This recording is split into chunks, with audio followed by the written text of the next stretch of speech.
Hi friends, it's Miss Eliza, Children's Librarian at the Waukee Public Library, and for today's Elementary Maker Monday project, celebrating animals near animals that we might see in our homes or our backyards or our part of the world, we're doing two simple paper projects. So one is to make a simple paper puppet. I've got a little mouse here, and you can see my little puppy on this side.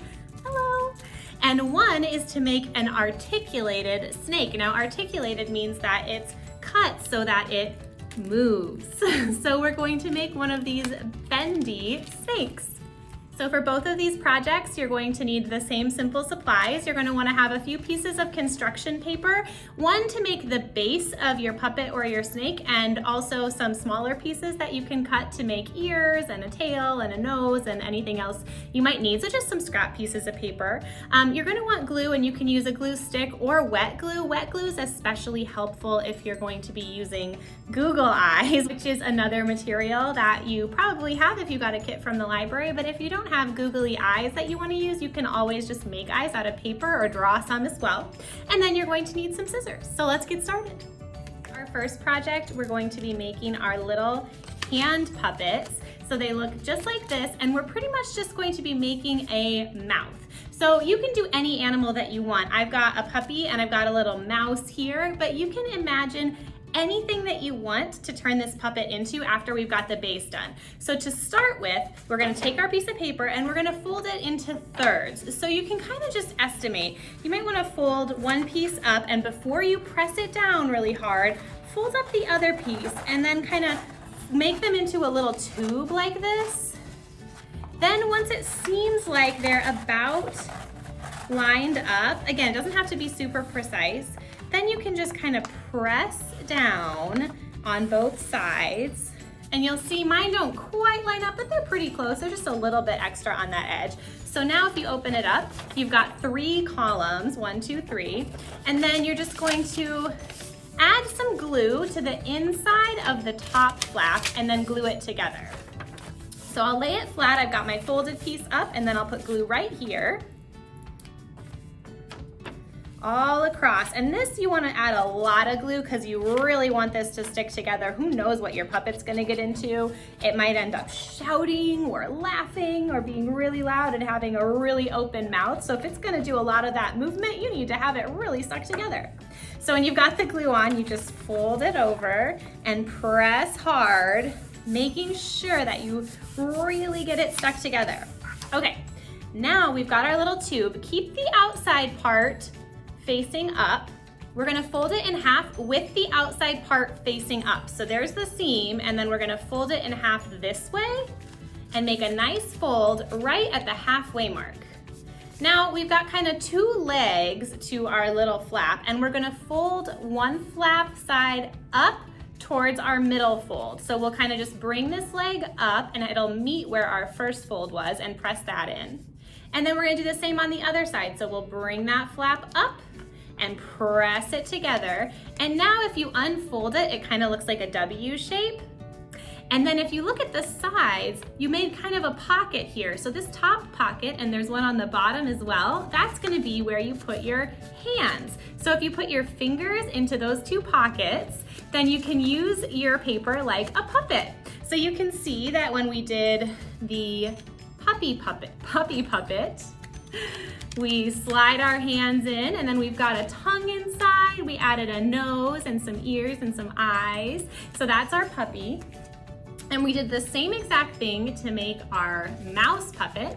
We added some ears, some eyes, and then I added a little tail just on the side coming up. So what animals could you make? There's endless possibilities with this. You could do a dragon with fire coming out of the mouth. You could do a bunny with a carrot in their mouth. There's a ton of different things that you could do. I can't wait to see what you guys design for your paper hand puppets. All right, for our next project, we're going to work on our silly bendy snakes. So these are really cool. You can really explore movement with these and they look pretty fun. They also, if you use googly eyes, they have a nice rattly sound. So they're almost like a musical instrument as well. But the way that we make this is we're pretty much going to make a triangular tube out of our paper. So the way that we're gonna start doing that is you've got your piece of paper and I want you to cut it in half the long way. So you might want to fold it first so that you know where the halfway mark is and then cut right along the fold.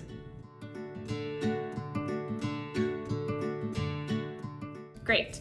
So now we've got this paper and we're going to make this into thirds as well. So we're going to fold it in half. And then we're going to fold each of the flaps down to meet our halfway fold, kind of like we did on our other puppy project. So let's see, we've got one, and this is lined up along the middle, and then we'll fold the second flap in towards the middle crease. Very good, and now if we unfold it, we've got 4 columns. 1, 2, 3, 4. Excellent. So what you want to do if you're going to decorate your snake is you're going to want to color the 2 columns in the middle. That's what's going to be the columns that show on the top. This is those 2 center columns. So you want to use your creativity to decorate a snake pattern. You can use markers, crayons, whatever you have.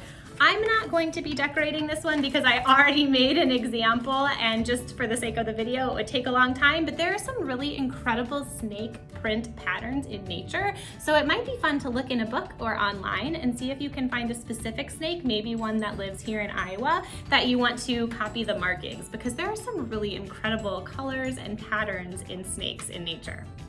So once you've got your design all set on the center 2 columns, then we're going to work on constructing our snake. So now you've got these 2 center columns are going to be decorated on your version.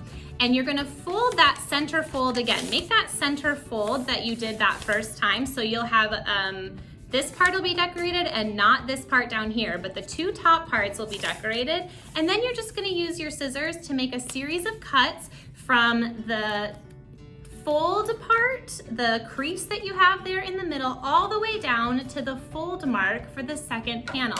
So you're just going to cut with your scissors and make a series of cuts of like about 1 centimeter apart. And you're gonna only go to that middle line. So can you see I kind of stop where this center fold is, and this part on yours will be decorated. So if you open it up, these little slits are gonna be over the decorated part, and then these 2 on the side are gonna be plain. So you wanna do that all the way down, but leave about 1 inch or 2 at the top so that we can make the head of the snake.